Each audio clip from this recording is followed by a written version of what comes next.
Hi, this is Bo from Bo to Fitness, and I want to talk to you today about why you should not trust metabolism calculators or calculations.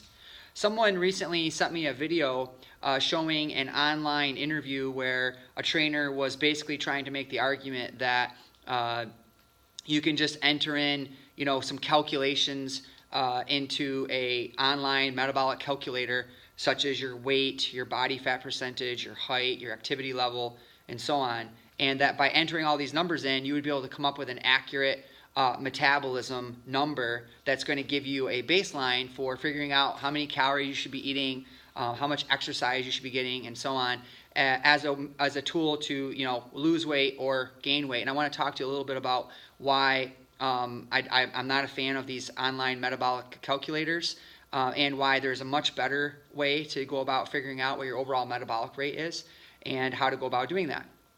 So to begin with, the first thing is we know that when we look at actual studies on this, and there have been many studies done. If you look some of these studies up, what you're going to find is they're some pretty funny titles. You'll look up at studies on Korean police officers, or overweight nurses, or lean athletes, and so on. And what they do is they go ahead and they use these calculations, such as the Harris-Benedict equation, and you're entering in, again, the person's weight and height and activity level and so on to try to figure out what is this person's metabolism. Now, if you're not familiar with metabolism, just want to real quickly touch on this.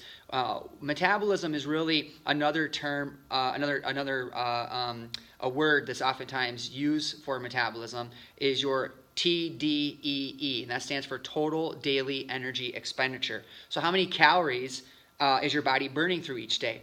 The three factors that primarily affect your metabolic rate the most significantly are, number one, your BMR, or your resting metabolic rate, and that's just how many calories does your body burn at rest. And this is where things like, your age and your gender and your, lean muscle mass and body fat percentage, these things come into play, but these are really difficult to measure just by entering them into a calculation. I'll talk more about that in a second. That is just what your body burns at rest. Now, the second factor is called TEPA, T-E-P-A, and that stands for thermic effect of physical activity. So how much activity are you getting throughout the day? And this is also going to have a direct effect on metabolic rate. And then lastly, we have TEF, T-E-F, that stands for thermic effect of feeding. So when you eat food and you're digesting that food, your body is going to use up a certain amount of energy just processing that food and sending those nutrients where they need to go. So these three factors are primarily what make up your total daily energy expenditure. Now, one of the things that we know is when we look at these studies, we come back to these studies for a sec, we see that when you actually use an accurate method of measuring metabolism, and I'm going to say this again, metabolic calculators where you enter these different things into a formula are not accurate. In fact, they can be very inaccurate. Again, if we go to the actual science on this, we'll see that some of these studies are showing that these calculators can be off by as much as 40%. On the lower end, 300, 200 calories a day. This is a big, think about that. When you want to gain a pound of weight a week, you're eating, maybe 500 extra calories a day. So if you have a calculator that's actually telling you to eat 300, 400, 500 calories more each day than what you actually are burning, that's the difference between weight loss and weight gain, right? And if you're trying to lose weight, you want to make sure that you're getting an accurate number. You want to know what your real metabolic rate is. And again, these calculations are just not accurate. Now, some of the reasons that they're not accurate, and if we think about this, it just kind of makes sense. First off, we know that when we look at studies on activity level, so when you go ahead and you enter in an activity level to try to come up with your calculations and these online formulas and calculators, the studies show that people are very inaccurate when it comes to accurately describing their actual activity level and how many calories they're burning each day. Many people tend to over-report their activity level. They're like, oh, I'm doing a lot more activity than they actually are. And not only do they report doing more activity, but they report burning more calories than they're actually burning. So when you're entering in these online calculators, these calculators are trying to figure out how many calories are you burning each day through these types of physical activity. And the research shows that people do a very poor job of accurately tracking their activity levels. Also, we know that people do a very poor job of actually tracking how much they eat. Inaccurate body fat percentages. I mean, if you think about it, how are most people getting their body fat percentages tested? They're using a little handheld bioelectrical device, and this little device is, very, very inaccurate when it comes to looking at comparing it to, say, for example, a DEXA or a bod pod or underwater weighing. And oftentimes, men and women get, when you're holding a handheld device or a lower body device, they're going to get readings that are not reflective of their total body fat status. So even if you did enter in a body fat percentage, more than likely that number is not accurate. So once again, that's going to affect your overall calculations and results, and make sure. And this may mean that your results are also very inaccurate.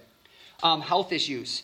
We know that a lot of people have a thyroid issue, or they have some type of disease that directly has an effect on metabolic rate. So even if they enter in an accurate body fat percentage, they enter in an accurate physical activity level, and height and gender and age and all these other things, you could enter all that information in and again get a totally inaccurate number, because these hormonal effects that are happening that have a direct effect over your overall metabolic rate are going to make that be way off.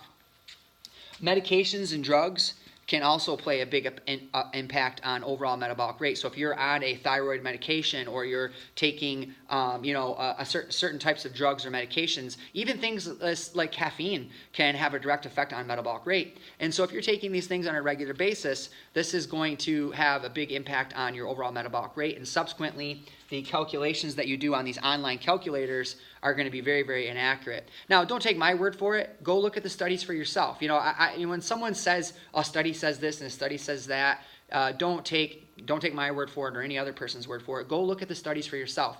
I don't want you to just trust me. I want you to look at the research. And what you'll see is that when these are actually done in the lab and they're actually measuring accurately metabolic rate, and I've said this a few times, accurately, and so I'm sure you might be wondering now at this point, well, how do you measure accurately a person's metabolic rate? And I'm going to show you right now. Let me grab one. So here, right here, we have an example. There are many other devices that are similar to this, but this is called an indirect calorimetry device, and is considered right now to be the gold standard for accurately measuring metabolism in humans and even in animals. Now, the only other method I would say that's even better is called the doubly labeled water method, and this method is very expensive.